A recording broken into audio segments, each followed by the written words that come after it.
Le banc du silence. Histoire raconte. Il y a, dans une petite ville grise de banlieue, un banc oublié au fond d'un parc. Un banc en bois usé, que la pluie a vieilli, que les enfants ont griffé, et où plus personne ne s'assoit, sauf lui.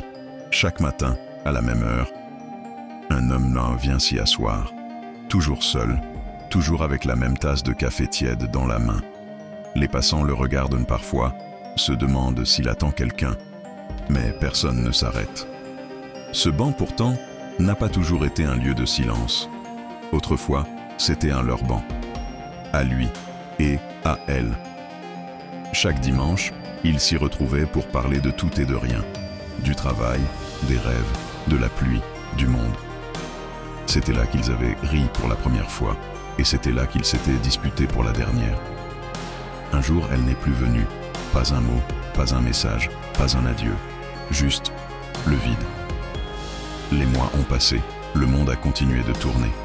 Mais lui, chaque matin, revenait s'asseoir sur ce banc. Pas pour attendre, pas pour pleurer, pour écouter. Parce qu'à force de silence, il avait découvert quelque chose d'étrange. Le banc parlait. Pas avec des mots, non, mais avec des échos. Quand il s'y asseyait, il sentait comme une présence, une chaleur, une mémoire.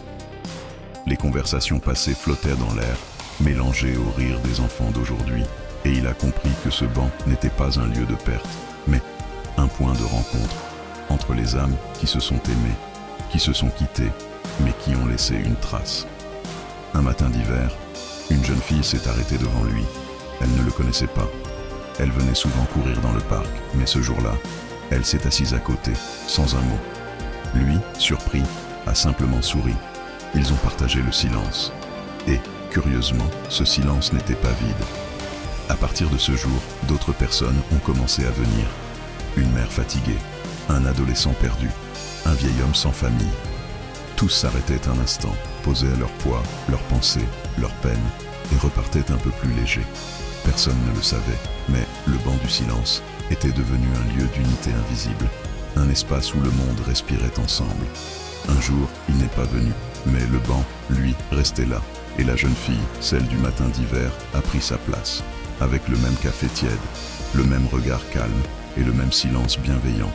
Aujourd'hui encore, si tu passes dans ce parc, tu le reconnaîtras. Il n'a rien de spécial. Mais si tu t'y assieds quelques minutes, tu sentiras, toi aussi, cette vibration douce, ce murmure silencieux qui relie les cœurs sans qu'ils aient besoin de parler. Et peut-être comprendras-tu, toi aussi, que le monde ne guérit pas avec des cris, mais avec des silences partagés. Conclusion. Le banc du silence n'existe peut-être pas dans ton parc, mais il existe en toi. Chaque fois que tu écoutes sans juger, que tu partages sans attendre. Abonne-toi, active la cloche, car chaque histoire raconte n'est pas qu'un récit, c'est un miroir de ce que nous sommes tous.